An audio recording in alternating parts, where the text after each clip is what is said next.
Bersama saya di studio Menara Kompas sudah bergabung, ada masing-masing perwakilan dari tim SES. Pertama ada Pak Hendrawan Supratikno dari tim pemenangan Andika Perkasa dan Hendrar Prihadi. Pak, selamat malam, apa kabar? Selamat malam, salam kebangsaan. Salam kebangsaan. Kemudian juga ada Pak Dedi Ramanta dari tim pemenangan Ahmad Lutfi dan Pak Taci Yasin. Selamat malam, Pak. Selamat malam. Selamat malam. Dan juga bersama kami tidak hanya perwakilan dari masing-masing paslon, tapi juga ada panelis, yaitu Pak FX Sugianto, Guru Besar Fakultas Ekonomi Universitas Diponegoro. Selamat malam, Pak. Malam, Mbak. Selamat malam. Dan kita akan mengulas bagaimana jalannya debat publik Pilgub Jawa Tengah tadi bersama saya, Cindy Permadi, hanya di Kompas TV, independen, terpercaya. Saya mau ke masing-masing paslon dulu sedikit, mungkin dari Pak Hendrawan. Pak Hendrawan, kalau melihat jalannya debat tadi, untuk paslon Anda, udah pede belum? Mampu menarik hati masyarakat Jawa Tengah? Sangat menarik, lebih bagus, lebih tajam, dan lebih sistematis. Diakhiri dengan Jateng Perkasa Berdaya Sejahtera. Oke, berarti artinya pede ya, bisa menarik. Kan kalau kita merujuk dari survei Litbang Kompas terakhir, masih ada 43,1% yang masih belum bisa menentukan pilihan. Pede ya, bisa menarik hati mereka? Ya, bagi kami mereka yang belum memutuskan pilihannya itu artinya mereka adalah yang dewasa secara politik. Tidak mau tergoda dengan iming-iming sesaat. Oke, baik. Nah, kalau dari Pak Dedi gimana? Tadi kan juga kalau kita lihat menutup dengan nyanyian. Apakah ini juga strategi buat menarik hati masyarakat Jateng? Betul, jadi dari semua pemahaman dan juga penggambaran yang dilakukan oleh paslon kami, kemudian diakhiri dengan membangunkan semua, termasuk warga, gubernur dan seterusnya, bangun dari keterpurukan. Dan ilir-ilir begitu kan. Jadi semua orang harus bangun dari keterpurukan, menghindar dari rasa malas. Setiap orang punya potensi menjadi penggembala untuk kebaikan untuk masyarakatnya, dan diakhiri bahwa pencapaian yang tersulit harus dilakukan untuk hal yang paling indah. Artinya optimistis juga bisa menarik hati ya? Sangat optimistis, dan tadi aspek pengetahuan, aspek data, aspek informasi yang disampaikan oleh Mas Lutfi dan Gus Yasin tadi cukup kemudian memberikan keyakinan pada kita bahwa calon yang kita usung ini dari hulu ke hilir, dan mereka berdua sudah lama di Jawa Tengah, menguasai dinamika, dan juga nantinya akan ada inovasi yang tadi telah dilakukan. Salah satunya dengan refleksi yang panjang akhirnya punya keputusan untuk kemudian menghapus kartu tani. Itu kan itu sebagai satu langkah refleksi yang penting untuk kita lihat. Yang kedua, coba berinovasi tentang kartu zilenial sebagai satu lompatan inovasi untuk kemudian memberikan insentif kepada kaum muda agar kemudian terlibat dalam kegiatan produksi pertanian, bertani untuk kemajuan, bertani untuk masa depan, karena selama ini bertani itu tidak memberikan harapan bagi kaum muda, sehingga dengan insentif dan juga beberapa inovasi yang tadi disampaikan oleh Mas Lutfi dan Gus Yasin, kita berharap kaum muda itu mampu bersandar pada produktivitas pertanian, pengen menjadi petani. Toh akhirnya kita juga melihat banyak di luar negeri para pemuda justru tertarik pada soal-soal pertanian. Oke, itu nanti kita akan juga ulas lebih lengkapnya. Tapi saya mau lempar dulu ke panelis kita, Pak Sugianto. Kalau melihat tadi debat yang sudah berjalan 2,5 jam, sudah cukup substantifkah yang disampaikan oleh para paslon? Apa catatan Anda? Iya, yang pertama dari sisi tata cara perdebatan lebih baik dibanding yang lalu dalam konteks begini. Kalau menurut pengamatan saya, debat yang pertama itu masih banyak yang keluar dari tema utama. Hari ini tidak terlalu.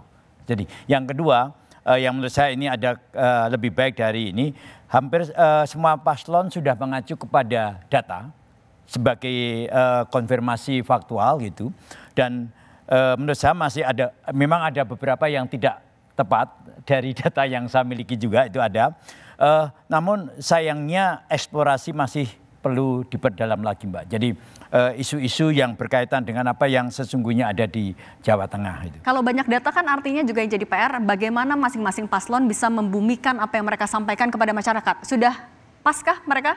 Ya, menurut saya memang perlu bisa dieksplorasi lebih jauh gitu, karena sebetulnya ada persoalan-persoalan mendasar di Jawa Tengah seperti kesenjangan antara utara selatan, kemudian infrastruktur apa yang mesti dikembangkan, kemudian tadi petani milenial dan seterusnya. Itu saya pikir isu-isu yang sebetulnya tadi seharusnya masih bisa diperdalam. Sehingga sayang ya ada beberapa waktu yang terbuang itu. Jadi belum selesai, waktunya masih sisa tapi tidak dimanfaat dengan baik.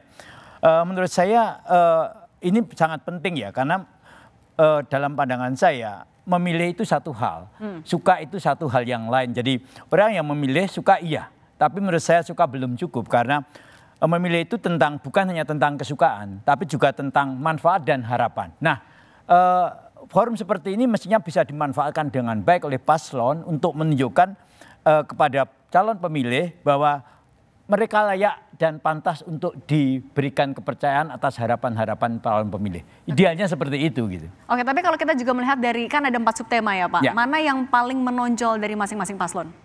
Iya, masing-masing paslon memang menurut saya mempunyai kekuatan sendiri dan berangkat dari visinya masing-masing gitu. Jadi dan menurut saya ini yang perlu dieksplorasi lebih detail ya, lebih detail dari visi dari nomor 1 maupun visi nomor 2 yang seharusnya bisa dieksplorasi lebih detail. Daya saing Jateng, lumbung pangan Jateng dan sebagainya itu bisa dieksplorasi lebih jauh. Kemudian petani milenial memang faktanya seperti itu, tapi sebetulnya saya lihat ini ada ruang juga bagi generasi muda untuk bisa menjadi generasi yang nanti bisa mengambil aktivitas di pertanian, walaupun mungkin tidak dalam waktu pendek kan gitu. Oke, kita tanya ke masing-masing paslon. Dari Pak Hendrawan sendiri, kalau tadi kan catatannya adalah masih belum eksploratif, masih ada hal-hal yang sebenarnya bisa dipertajam lagi. Kalau dari hasil belanja masalah selama masa kampanye, sudah semuanya tersampaikankah dalam debat?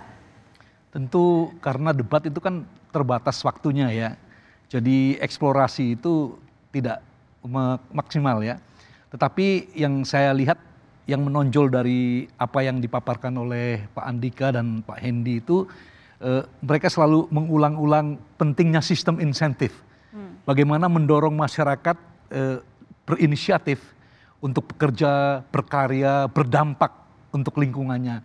Jadi masyarakat itu tidak dipaksa-paksa begitulah. Ini kan sistem ekonomi kita, sistem ekonomi yang membuka ruang untuk masing-masing individu berpartisipasi. Jadi ini jelas sekali bahwa Pak Andika ingin membuka ruang masyarakat untuk berpartisipasi, tidak diinstruksi, dijejelin dengan tugas-tugas, tekanan-tekanan begitulah. Ini yang menarik dari Pak Andika. Jadi sistem insentif, karena ada slogan yang sangat penting ya, people response to incentives. Orang bergerak kalau memang ada insentif untuk melakukan itu.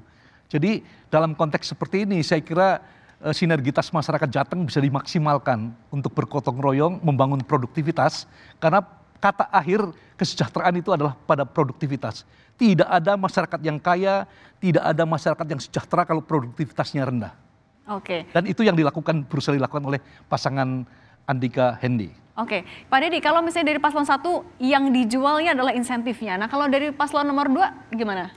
Tadi saya kira pertama keberlanjutan. Apa yang kemudian baik di masa lalu dilanjutkan, yang salah dikoreksikan tadi misalnya kayak kartu tani. Kemudian ada inovasi, kartu zilenial misalkan. Kenapa mereka Mas Lutfi dan Gus Yassin ini punya inovasi itu?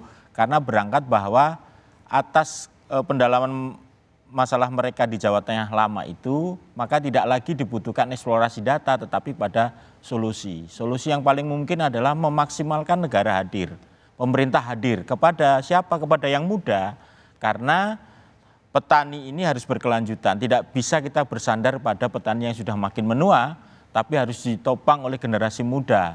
Masalahnya adalah yang muda ini tidak melihat bertani itu sebagai masa depan. Yang muda masih melihat PNS menjadi harapan, kerja di industri-industri besar menjadi harapan. Tetapi sungguh pangan adalah modal dasar kita untuk terus survive. Tanpa pangan kita tidak menjadi apa-apa. Maka ketahanan pangan adalah elemen dasar bagi keberlanjutan bangsa ini. Maka karena ini menjadi sangat penting, dibutuhkan satu inovasi. Apa yang dilakukan? Kartu. Kartu ini sebagai satu identifikasi bahwa dengan kartu terdata, kemudian sasarannya jelas dan programnya kemudian bisa dimaksimalkan. Oke.